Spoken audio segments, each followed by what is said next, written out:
जी करो। हाँ जी कुलदीप जी बताइए, जो आपने प्रेस वार्ता बुलाई है इसके बारे में।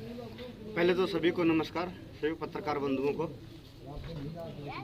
मैं ये समझता हूँ कि एक जो ग्राम पंचायत है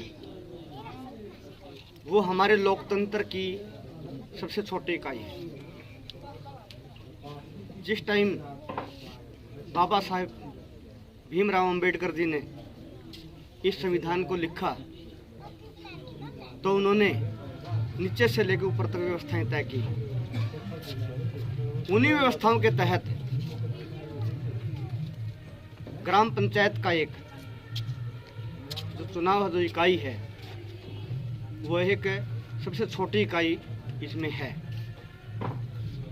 और मैं ये मानता हूँ कि अगर ग्राम पंचायत की जो इकाई है ये मजबूत बन जाए तो हमारे देश को मजबूत होने में ज़्यादा समय नहीं लगेगा। इसके लिए सबसे ज़रूरी चीज़ है जो भी इस संवैधानिक पद पर बैठे वो अपने दायित्वों को निभाएं और उसके प्रति ईमानदारी बरतें।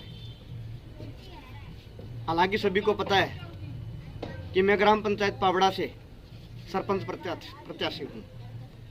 मेरा ये मानना है कि प्रत्याशी होने के नाते मेरी गांव के प्रति कमिटमेंट हो, मैं गांव के प्रति वचन दूं कि मैं क्या करना चाहता हूँ, कि क्या हमें करना चाहिए।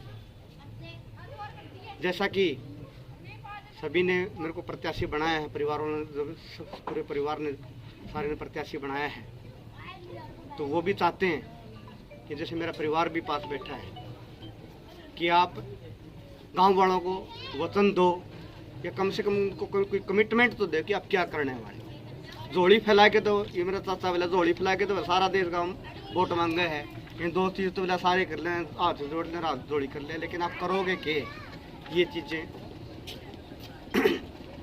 बताने के लिए हम आपके सामने प्रस्तुत हुए हैं। जो हमने एक खाका तैयार किया है या घोषणाएं तैयार की है या हम उसको कमिटमेंट कहें या संकल्प पत्र कहें, आप इसको कुछ भी लगा लो, आप वो चीज़ें हम आपके सामने रखना चाहते हैं। सबसे पहले तो हमारा गांव के बहुत से घर ढाणियों में बसते हैं।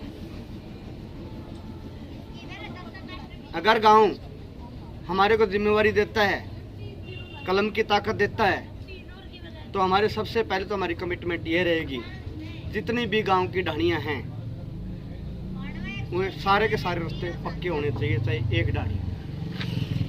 अभी तक क्या हो रहा है कि मैं तेरी ढाणी की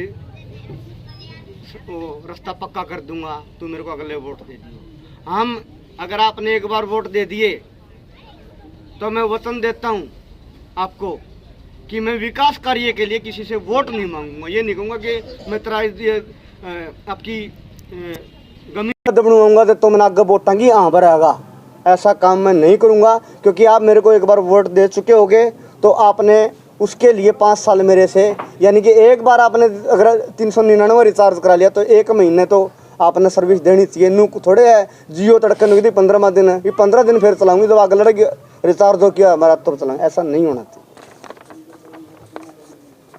दूसरी, हम ये चाहते हैं कि घरों में जो पानी है वो नल से जाना चाहिए, टैंकर से नहीं जाना चाहिए। अभी तक ये रहा है कि लोगों ने पानी के टैंकर भेज के कोशिश की कि जो वाटर सप्लाई की व्यवस्थाएं सही तरीके से ना चले। हम ये वचन देते हैं कि जो पानी जाएगा घरों में वो शुद्ध पानी जाए, नहर का पानी जाए, और बिल्कुल घरों में जो जाए वो अपने नल से जाए। तीसरी जो हमारी कमिटमेंट है वो ये है कि गलियों में स्ट्रीट लाइट लगवाना। गांव में कहीं से निकल जाओ, आपने नहीं वहाँ पर चांदना होना चाहिए। आपने ये ना लगे, अगर अपनी माता बहन बेटी भी अगर रात में जाओ तो ऐसा लगना चाहिए कि आप है ना अंधेरे में नहीं हो, आप उजाले में चल रहे हो। एक जो सबसे मोटी समस्या है जिसकी तरफ से लोगों ने वादे भी किए हैं, सारे काम किए हैं, लेकिन किया कुछ नहीं। छोटी सी समस्या लगती है लेकिन मैं ये मानता हूँ सबसे बड़ी समस्या है। वो ये है कि अपने बस स्टैंड के ऊपर कोई शौचालय नहीं है। उसमें जो सबसे मोटी समस्या किसको आती है? महिलाओं को आती है। कई बार क्या होता है कि बस की जल्दी में जल्दी घर से निकल ली, पानी वगैरह पी लिया घर से, तो वहाँ अगर मान के चलो बस 1 घंटा ना आई तो एक बात बताओ मेरे को, वो अपनी माता बहन, अपनी बेटी, जो स्कूलों में बेटियाँ जाती हैं, जो माताएं बहनें जो अपने बस स्टैंड से कहीं जाती हैं, अगर 1 घंटे ये बताओ अगर बस का इंतज़ार करने लग गया, अगर उनको टॉयलेट जाना है तो कहाँ जाए भाई, कहाँ जाए? ये कोई नहीं है, किसी ने नहीं सोचा आज तक। मेरी एक जो पूरे गांव से मेरी विनती, मतलब मैं कमिटमेंट है कि कलम अगर आपने हाथ में दे दी तो कता आपने दे दी, मैं महिला शौचालय तो बनाऊंगा, उसके साथ ही पुरुष शौचालय बनाऊंगा। पुरुष कहाँ जाए भाई, पुरुष कहाँ जाए? तो आधे दुकानदार तो इसी समस्या में रहते, कोई कहीं व्यवस्था करे, कोई व्यवस्था करे। ये एक मूलभूत सुविधा है। और जो टॉयलेट है वहाँ नहीं, मेन बस स्टैंड पे नहीं, जो दूसरे जो बस स्टैंड है जहाँ व्यवस्थाएं ज़रूरत है वहाँ भी जो शौचालय है वो बनाए जाएंगे। तीसरा जो 5वीं जो डिमांड है वो ये है कि किसानों के लिए, क्योंकि हमारा कृषि प्रधान देश है और हमारा गांव तो कृषि प्रधान ही है। हालांकि एडीओ वगैरह जो समय समय पर यहाँ अपने किसानों को जानकारियाँ देते रहते हैं, हम ये व्यवस्था करेंगे कि किसानों को ज़्यादा से ज़्यादा खेती से संबंधित जो डिपार्टमेंट लाभ देता है वो लाभ मिले, उसमें ग्राम पंचायत का जो भी सहयोग हम करेंगे। इसके साथ ही मैं एक बात और बताना चाहता हूँ, अब तक हमारे पास बहुत से कृषि यंत्र हैं। कृषि यंत्र एक बंदे के कब्जे में रहे हैं और उसके चहेतों के कब्जे में रहे, जिन्होंने मड़ाई खानी थी उनके कब्जे में रहे हैं। 4 बंदे पाड़ लिए, रोटावेटर कहीं खड़े है, जो पलाऊ कहीं खड़े है, ट्रैक्टर ट्राली कहीं खड़ी है, ट्राली यूज होने लग रही है ठेकेदारी में। ट्रैक्टर 6 लाख का ट्रैक्टर रखे है। आज के दिन ग्राम पंचायत के साथ 25 से 30 से, मैं ये कह रहा हूँ, इतने संसाधन है, 25 से 30 लाख के साधन तो अपने पास है पंचायत के पास, लेकिन कहाँ है, किसमें यूज हुए? वो ठेकेदारी के अंदर यूज होने लग रहे हैं। हम एक ऐसी व्यवस्था बनाएंगे, एक कमेटी बनाएंगे जो किसान सभा काम कर रही है आज के दिन। इसमें कोई वो मतलब कहने की बात नहीं, जैसे दादा बलबीर उसकी पूरी की पूरी जो टीम है लंबरदार की, वो पूरी काम कर रही है। ठीक है, इलेक्शन चुनाव लड़ रहे हैं, अब दादा अपना काम कर रहा है, हम अपना काम कर रहे हैं, लेकिन चुनाव के बाद तुम दादा पोता ही हैं। दादा को बोलूँगा चुनाव के बाद, सब पूरी की पूरी किसान सभा को बोलूँगा और पूरी की एक कमेटी बनाएंगे। जो साधन है वो साधन, ये कहूँगा कि ये साधन खड़े जो गांव रहा सबकी बारी बारी तो दे दो। ये किसके लिए बनाया है? एक बंदा पर ट्रैक्टर है, रोटावेटर नहीं है, वो रोटावेटर लेके आओ, उसने 1 लाख रुपए देने पड़ा रोटावेटर के लिए, कहाँ से लेके आओगा? वो ट्रैक्टर का जुगाड़ उसने मुश्किल तक किया है। वो एक अर्रो ले रहा है, अर्रो के साथ अपना काम चलाने लग रहा है, लेकिन उसकी रोटावेटर पर कब्जा किसने कर रखा है? सरपंच के 4 आदमियों ने। खड़ा पाओगा उसके खड़ा पाओगा नहीं। पुल बनाएंगे, अगर कहीं जाना है रोटावेटर की बारी बंदेगी, कमेटी बताओगी किसके जाओगा रोटावेटर। भाई आज फलाना क्या है भाई, तेरा काम करके रोटावेटर यहाँ होना चाहिए, उसके बाद दूसरी बारी बन जाएगी। ये काम हम गांव के लोगों से करवाएंगे। हमने राज को नहीं करना, व्यवस्था बनानी है। सारे के सारे सौदे सरपंच गाफी गहल के बैठ जावे है, दूसरा नुहत्ता कदे क्यों नहीं देते ये लोग? इसलिए नहीं देते कि इनको लगता है क्या नाम है, अगर हम ना ये चीज़ दे देंगे तो दूसरे लोग मतलब ज़्यादा लाभ ले लेंगे। हम ये व्यवस्था करेंगे हर एक किसान को ये चीज़ का फायदा हो जो हमारे पास साधन है। इसके साथ ही फौजियों के लिए, हालांकि अपने पास एक बड़ी गर्व की बात है, लेकिन हमने कभी उस चीज़ को महसूस नहीं किया और हमने मेरे ख्याल से जो एक सम्मान वो जो मिलना चाहिए तो जिसका हकदार था वो नहीं दिया। हमारे गांव में एक कारगिल योद्धा जिसने कारगिल के युद्ध में भाग लिया था,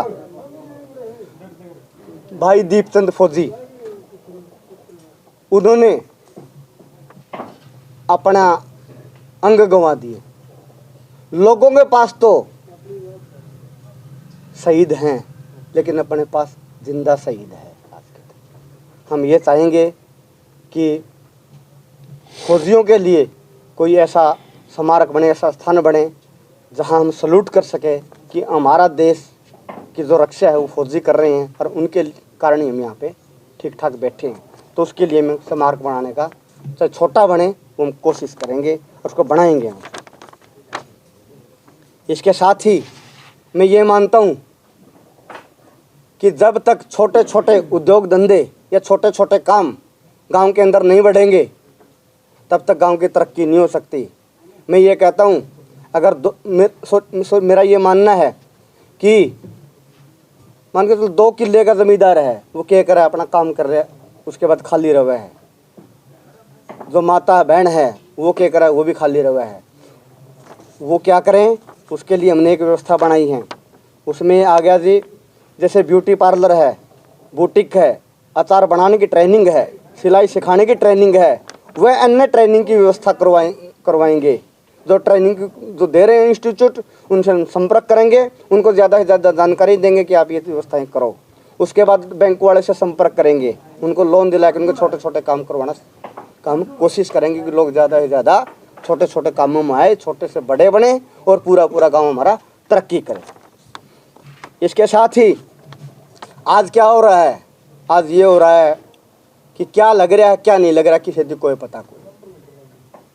कितना या गाढ़ काय की बनी है, या कितने रुपये है, कितने इसमें खाए गए हैं, कितने लगाए गए हैं। इस गांव के अंदर इतना बड़ा भ्रष्टाचार का बोलबाला रहा है कि पूरे पूरे एरिया के अंदर नाम है इस गांव का भ्रष्टाचार के अंदर, जो पंचायत के अंदर जितना भ्रष्टाचार हुआ है। मैं उसमें पारदर्शिता लाने के लिए एक काम करूंगा, क्योंकि इसको बंद करने के लिए भी कोशिश होनी चाहिए। मैं उसमें ये करूंगा, जो गली बनेगी उसके ऊपर लागत बोर्ड लगाऊंगा। इस गाड़ के 10 लाख रुपये आ रहे हैं भाई, अगर आप इसकी चेक करवाओ, इस पर 10 लाख गए को नहीं लग गए, कभी सरपंच खाया तो नहीं गया हो, और मैं खा गया हो तो मैंने बताओ भाई इसमें तो खा गया। किसी के रजिस्टर चेक करने की जरूरत नहीं है, किसी के RTI लगाने की जरूरत नहीं है। मैं मेरी RTI गाड़ का गले लगा दूंगा, ये यार RTI है मेरी, इतने रुपये आए हैं, इतने फुट की गाड़ है, ये फड़ा लो और ये चीज़, ये रुपये यहाँ पर लगे हैं। मैं ये काम करने की कोशिश करूँगा, उस काम को करेंगे। इसके साथ ही एक जो महत्वपूर्ण है, ये जो मेरी घोषणा है, और उसके लिए मेरा पहले प्रयास रहेगा, क्योंकि ग्राम पंचायत के पास इतना बजट नहीं होता, मुझे भली भांति पता भी है, चीज़ों को हम देखते भी। आज एक ट्रेंड चला हुआ है, कोई भी परिवार शादी करनी है, जो सम्राट परिवार की बात कर रहा हूँ, जिनका जुगाड़ ठीक ठाक है, वो मैरिज प्लेस हुए हैं। ठीक है, मान लिया जो आदमी कैपेबल है, जिसकी कैपेसिटी खर्च करने की, वो तो ठीक है, बरवाड़ा भी जा करेगा, अपना ये सनियाना है वहाँ भी जा करेगा, मैरिज प्लेस उकलाना भी जा करेगा। मेरा ये मानना है कि जो मीडियम है उसको भी अच्छी जगह शादी करने का अधिकार होना चाहिए। उसके लिए ग्राम पंचायत ऊपर से बजट लाकर मैरिज प्लेस बनवाएगी, ताकि एक आम आदमी भी वहाँ पर अच्छी जगह पर शादी कर सके, और उस मैरिज प्लेस को इस लेवल का बनाएंगे जो प्राइवेट लेवल के मैरिज प्लेस होते हैं। इसके साथ ही जो युवा लघु उद्योग लगाना चाहता है, मान के चलो 5 लाख का उद्योग है, 10 लाख का उद्योग है, 25 लाख का उद्योग है, उसके लिए गवर्नमेंट, यानी कि उसमें मेरा कुछ ज़्यादा योगदान नहीं रहेगा, मैं करूँगा। उसमें गवर्नमेंट सब्सिडी दे रही है, लोन दे रही है, उसमें 25 से 35% तक की सब्सिडी है, और 5 लाख से 25 लाख रुपए तक के सरकार लोन दे रही है। वो हम ज़्यादा से ज़्यादा युवाओं को जागृत करेंगे कि वो ज़्यादा से ज़्यादा इन लाभ उठाएं और यहाँ पे लघु धंधे चलें और यहाँ पे रोजगार चलें।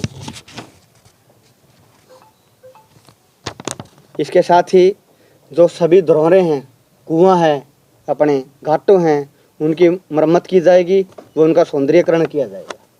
गांव में CCTV कैमरे लगवाएंगे। इसके साथ ही हमारा एक जो महत्वपूर्ण पॉइंट पे हम काम कर रहे हैं वो है शिक्षा। शिक्षा के लिए हम जो घोषणा करना चाहते हैं वो ये है, जो बच्चियां ढाणी से सरकारी स्कूल में पढ़ती हैं उनको ग्राम पंचायत के द्वारा साइकिल मुफ्त दी जाएगी। वो उन बच्चियों के लिए है जो बच्चे डाणी से चल के सरकारी स्कूल में पढ़ती है। हमारा ये प्रयास रहेगा कि हम सरकारी स्कूलों को प्राइवेट स्कूलों के स्तर के बराबर लेके जाएं, उनमें अच्छी व्यवस्थाएं हों, और जिन बच्चियों को दिक्कत आ रही है पैदल आने में उनको साइकिल दें और वहाँ से वो साइकिल पे आए। गांव में उच्च शिक्षा के लिए कॉलेज बनवाने के लिए प्रयास किए जाएंगे। पहले भी हमें नहीं पता कि प्रयास हुए हैं नहीं आ पाया, लेकिन हम प्रयास करेंगे, पूरा जोर लगाएंगे और उस प्रयास करके जो गांव में कॉलेज बनवाने का प्रयास किया जाएगा। जो बच्चियां सरकारी स्कूल के गांव में जो बच्चे पढ़ते हैं, गांव में टॉपर रहेंगे। 2 स्कूल अपने, एक गवर्नमेंट सीनियर सेकेंडरी स्कूल, एक government girl senior secondary school. उनमें से कोई भी बच्चा टॉप आता है, जो 12वीं क्लास का जो बच्चा है टॉप आएगा, तो उसको स्कूटी दी जाएगी, इलेक्ट्रिक स्कूटी दी जाएगी, जो बच्चा प्लस 2 में टॉप आएगा। और जो बच्चा दोनों ही स्कूलों से पूरे गांव में फर्स्ट आएगा, जो सरकारी स्कूलों की बात हो रही है, तो उसको लैपटॉप दिया जाएगा। जो बच्चे कंपटीशन की तैयारी कर रहे हैं उनके लिए अच्छी सुविधाएं वाली उच्च स्तरीय, लोकल नहीं कुर्सी रख दी मेज रख दिया, ऐसी नहीं, उसमें एसी भी होंगे, वाईफाई भी होगा, एक कंप्यूटर भी होगा और हर तरह की सुविधा उस लाइब्रेरी, पर्दे होंगे पूरी की पूरी। ये देखने में लगे कि आप ये किसी यूनिवर्सिटी की लाइब्रेरी आप देख रहे हैं। वो उस लेवल की लाइब्रेरी पावड़ा गांव में स्थापित की जाएगी। अगर मान के एक लाइब्रेरी कैपेसिटी जैसे 50 की हो गई, तो जब वो कैपेसिटी भर जाएगी कि हाँ अब दूसरी लाइब्रेरी की ज़रूरत है, तो उसके बाद जैसी कैपेसिटी वो सही पूरी अपनी कैपेसिटी में चल पड़ेगी, तो उसके बाद लड़कियों के लिए एक अलग से लाइब्रेरी फिर बनाई जाएगी। पहले को बनाई जाएगी जिसमें लड़के दोनों अपना अध्ययन कर सकते हैं। जब लगेगा कि हमारा सक्सेस होने लग रहा है तो दूसरी लाइब्रेरी हम बना देंगे, और उसकी गिनती 2 तक नहीं रखी जाएगी। अगर बच्चे नू को ये कहेंगे नहीं कि हमें 10 चाहिए, मैं शिक्षा के लिए सारा बजट भी लगाने के लिए तैयार हूँ। इसके साथ ही जो बच्चे सरकारी स्कूलों में पढ़ते हैं उन बच्चों के क्लासरूम में कूलर लगाए जाएंगे। सभी स्कूलों में बारी बारी से सोलर प्लांट लगाए जाएंगे ताकि जो बिजली की समस्या है वो ना रहे।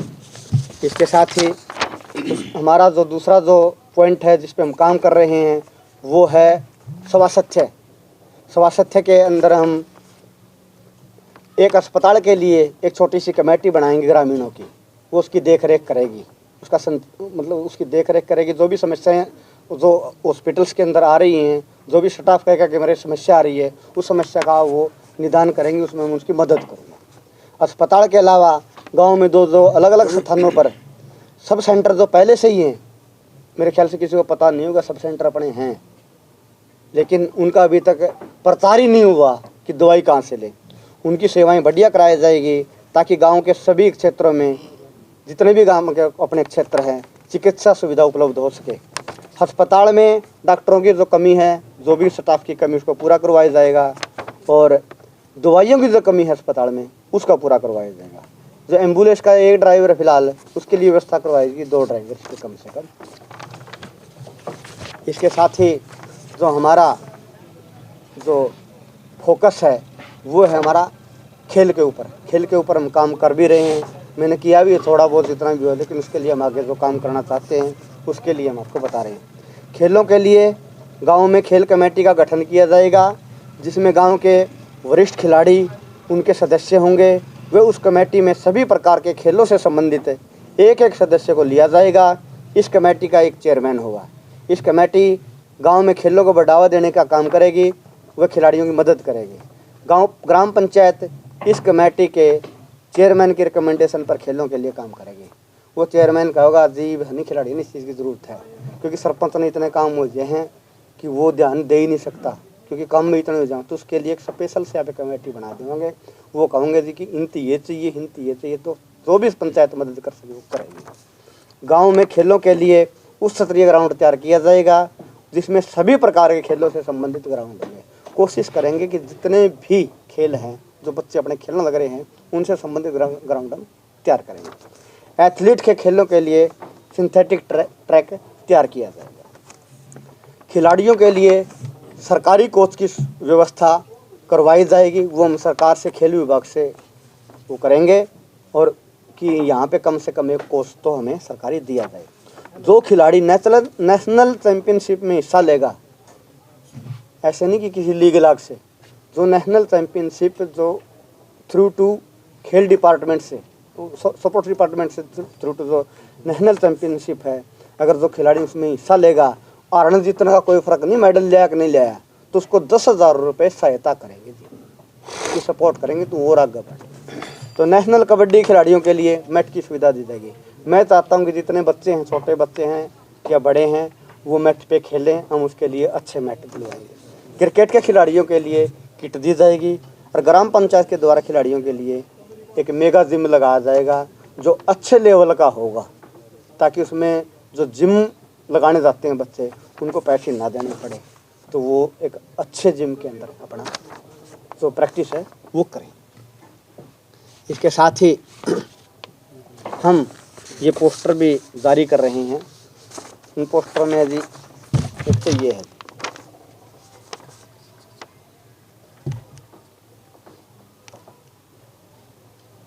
गांव में पानी टैंकर से नहीं जी, नल से जाएगा।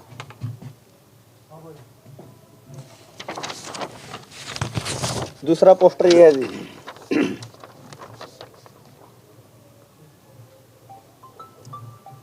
12वीं को स्कूटी, 10वीं को लैपटॉप। तीसरा ये है जी,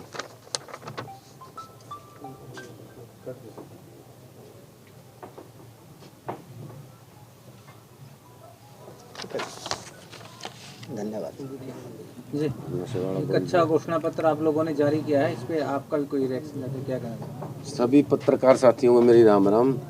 ये जो कुलदीप माड्डा जी ने, यानी नाते मेरा भतीजा है, एक घोषणा पत्र जारी किया है। चुनावी घोषणा पत्र नहीं होगा, ये घोषणा पत्र धरातल पर, इस पर कान पकड़ के करवाएंगे।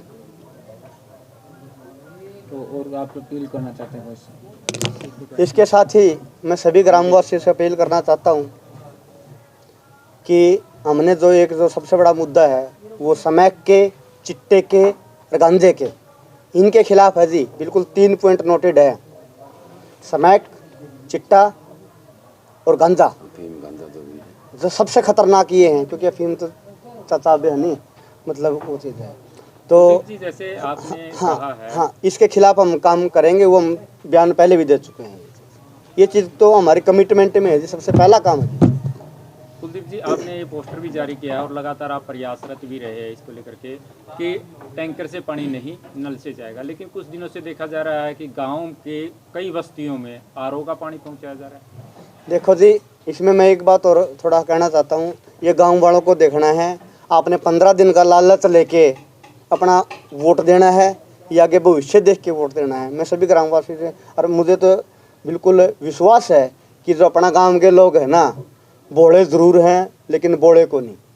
बिल्कुल पक्का विचार उन्नति करके दिखा भी दिया, और ये भी बिल्कुल क्लियर बता दिया, जो आदमी, जो व्यक्ति जहर फैला के अपना एजेंडा चलाए हुए थे, वो हाशिए पे धकेल दिए। आज अपना वजूद तलाशने के लिए तरस रहे हैं वो लोग। आज के बिल्कुल जो गांव चुनेगा, हमें आशा है कि अच्छे व्यक्तित्व को सुनेगा, और गांव अपना, और मेरे गांव से अपील भी है कि आपको अगर लगे ये आपका भाई, आपका बेटा, आपका साथी अगर इन कमिटमेंट पे काम कर सकते, मेरे को बारी से बारी वोटों से जिताएं। और मैं तो ये कहता हूँ कि गांव का सारा मैंडेट चाहता हूँ कि मुझे दे। एक दूसरा, जैसे आपने कहा कि गलियों में लाइटें लगवाई जाएंगी, पिछले प्लान की अगर बात करें तो एक बार लाइटें लगी थी, लेकिन थोड़े दिनों के बाद में वही अंधेर बस्ती जो है वो दोबारा से हो गई थी, क्योंकि लाइटें इसी प्रकार की लगाई गई थी। और दूसरा, जगमग योजना में इस गांव को जोड़ने की भी कई बार बातें जो है वो चली थी। देखो जी, यहाँ क्या हुआ है, अब तक सोचेबाजी ज़्यादा हुई है, काम धरातल पे नहीं हुआ। फ़ोटो खींचे हैं अखबार में, उसके साथ ही हमने है ना उनका झूठ भी निकाला है। बिल्कुल लेटर दिखाया, पोस्ट जो अखबार की कटिंग दिखाई, लड्डू बंडवा दिए, जेसीबी चलवा दिए, चीज़ें रही है जी। सारी की सारी झूठ की दुकानें थी, मेरे ख्याल से वो सारी बंद हो चुकी। एक गांव की एक समस्या और थी जो काफ़ी बड़ी समस्या है, बैंकों के अंदर लाइनें काफ़ी लगी रहती है। क्या कोई ऐसा भी प्रयास रहेगा? उसके लिए प्रयास ये रहेगा कि बैंक के जो अधिकारियों को बोल के ज़्यादा से ज़्यादा वहाँ पे कर्मचारी नियुक्त करवाए।